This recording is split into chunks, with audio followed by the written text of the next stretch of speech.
სასამართლოს წევრის მოვალეობა და მისი აღსრულებისას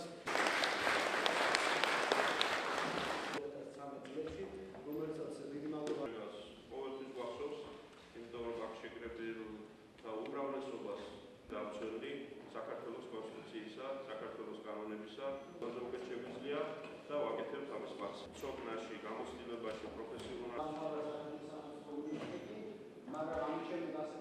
ჩამოვედი ბათუმში იმისთვის რომ პატივი ვცე ერთ-ერთ უმნიშვნელოვანეს საკონსტიტუციო ინსტიტუტს, საკონსტიტუციო სასამართლოს და ამ ინსტიტუტში ახალი მოსამართლის გამწესებას.